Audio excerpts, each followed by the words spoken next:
sahabat SE, kembali lagi bersama Karisa, mentor Sinar Education. Hari ini aku bakal menjelaskan satu part yang kalian pasti menunggu-nunggu. Jadi, banyak dari kalian yang mungkin mau tes SKD, tes UTBK atau TOEFL, IELTS, dan bingung mulainya dari mana.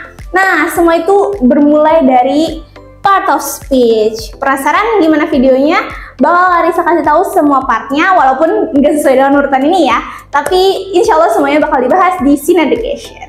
Yuk kita lanjut ke materinya.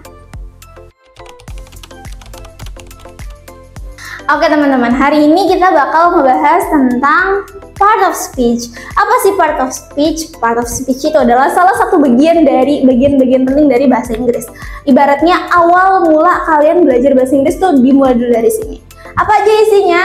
Aku tahu kalian tuh beberapa pasti ada yang familiar dengan part of speech ini. Salah satunya mungkin sesuatu yang ada di sini, atau mungkin semuanya kalian sudah paham tapi kurang gimana ya, kayak ada yang kurang gitu penjelasannya. Nah, kita bakal bongkar semuanya di sini. Oke, kita masuk ke part of speech. Yang pertama ada noun, ada pronoun, ada adjective, ada interjection, ada preposition, ada conjunction, ada adverb, dan ada verb. Kita semua tahu ya, di sini mungkin banyak yang familiar dengan hal ini. Tapi salah satunya banyak banget yang gak familiar di tiga part ini. Karena banyak yang menjelaskannya tidak sedetail itu gitu. Oke. Nah, makanya di video ini kita bakal ngejelasin secara detail. Tapi hari ini part of speech-nya kita mulai dari noun. Sebelum itu, noun itu kita tahu kita sama-sama tahu kalau noun itu adalah kata benda. Pronoun itu adalah kata ganti. Adjective adalah kata sifat. Verb adalah kata benda, adverb adalah kata ganti benda, conjunction, preposition, dan interjection kita bahas nanti. Kita lanjut ke noun.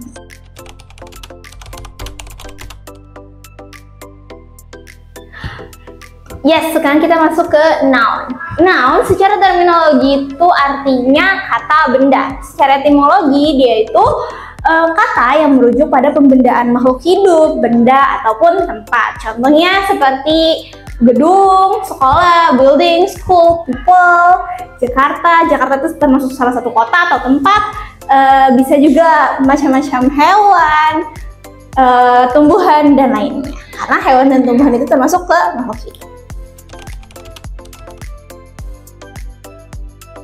Sekarang kita masuk ke jenis-jenis noun atau jenis-jenis kata benda. Nah, pertama, jenis-jenis kata benda itu terbagi menjadi 3. Pertama yang sesuai dengan bentuknya, yang kedua sesuai dengan jumlahnya, yang ketiga sesuai dengan penggunaannya.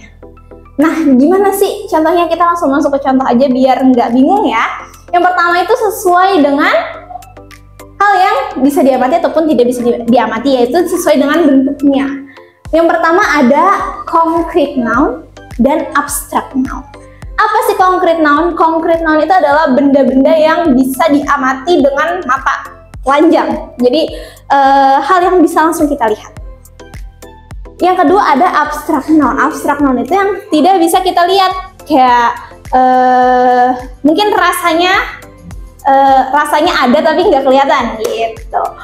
Masuk ke contohnya, concrete noun itu ada yang kita tahu buku, bulan, table, chair, ada juga fire, api. Nah, kenapa sih api itu masuk ke bisa diamati? Karena api itu kan terlihat, walaupun nggak bisa kita pegang secara harfiah, si api ini termasuk benda yang konkret atau bisa kita amati. Wine, angin, yang bisa kita rasakan juga. Gitu. Nah, masuk ke abstract noun. Abstract noun ini adalah jenis-jenis benda yang tidak bisa diamati dengan mata telanjang. Jadi yang benar-benar bisa hanya kita rasakan. Contohnya happiness, kebahagiaan, freedom, kebebasan, love, cinta, age, usia. Nah, coba ada pertanyaan happiness. Kenapa happy itu nggak masuk ke kata sifat? Adjective. Karena happy itu adalah senang, rasa senangnya. Happiness adalah kebahagiaan, rasa kebahagiaan. Ibaratnya senang dan bahagia dan rasa kebahagiaan itu sendiri. Jadi itu hal yang berbeda. Oke teman-teman. Oke, kita lanjut ke nomor 2. Oke, jenis-jenis noun yang kedua berdasarkan sifat bentuknya yang bisa dihitung atau tidak. Nah, mungkin di sini kalian semua udah familiar sama countable sama uncountable noun. Nah, di sini aku mau jelasin lagi tentang countable sama uncountable noun. Yang pertama itu ada countable noun, yaitu yang bisa dihitung. Kita bagi dua nih menjadi regular noun sama irregular noun. Nah, regular noun itu contohnya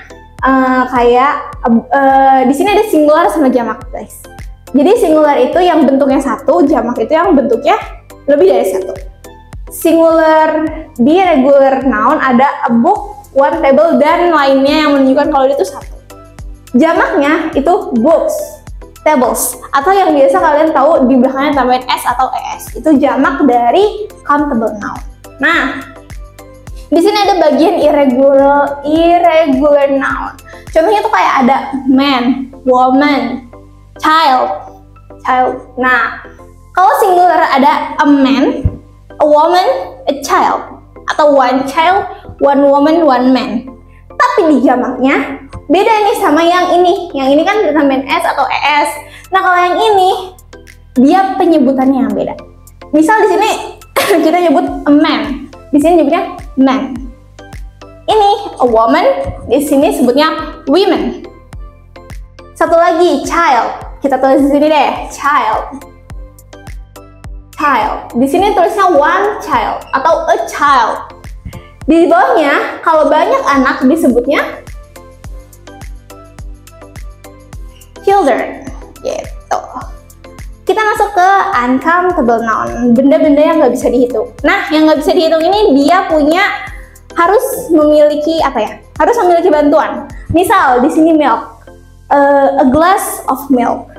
Ada sugar itu biasanya dia pakai kilogram, banyak juga pakai miligram atau segala macamnya. Nah, itu dipakai untuk ibaratnya alat bantu. Jadi uncountable noun ini bisa jadi countable noun ketika dia memiliki alat bantu. Oke, contohnya a glass of milk. A glass of milk. Nah, ini adalah kata bantu. Jadi a glass of milk itu merupakan bisa dibilang jadi countable noun setelah dia dikasih kata bantu gitu. Satu lagi bisa a cup of coffee dan lain-lainnya. Kita masuk ke jenis yang ketiga. Oke, sekarang kita masuk ke jenis-jenis noun yang ketiga, yaitu common noun dan proper noun. Apa itu common noun? Common noun itu adalah hal-hal yang umum. Semua hal, kata benda yang memang masih umum. Proper adalah hal yang lebih menspesifikasi si common-nya ini. Nah, common noun itu contohnya apa sih? Contohnya ada city, country, park, or something like animals. Itu tuh masih hal-hal yang umum. Kenapa dibilang umum? Karena dia masih punya spesifikasi di bawahnya. Gitu. Nah, proper noun itu hal yang lebih spesifiknya dari si common. Contohnya gini, di sini ada city atau kota. Nah, kota-kota ini apa aja sih? Di sini kan hal yang umumnya itu kota. Yang spesifiknya seperti Bandung, New York, Seoul, Amsterdam, dan semua kota yang termasuk kota gitu. Nah, contohnya lagi ada country. Nah, di country ini misal sama kayak tadi city. Country ada Brazil, South Korea, Australia, dan semua negara yang masih termasuk dalam country. Simpel kan? Oke teman-teman, kita udah selesai nih bahas tentang noun.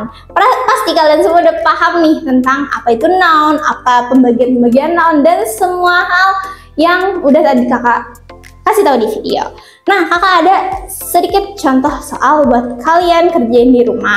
Nah, jangan lupa kalau kalian udah bisa jawabnya, kalian tulis di kolom komentar. Aku yakin pasti kalian punya jawaban-jawaban yang menarik. Oke, ini dia soalnya.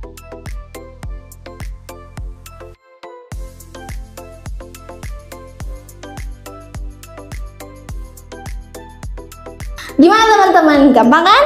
Nah, nantikan juga ya semua video-video lain dari Karissa dan mentor-mentor lain di Sinar Education. Nah, jangan lupa nantikan juga nih kelanjutan dari part of speech yang lainnya. Oke? Terima kasih sudah menonton video ini. Semoga videonya menyenangkan dan kalian bisa mengambil hal yang baik dari video ini. Sin Education, your bright future start here.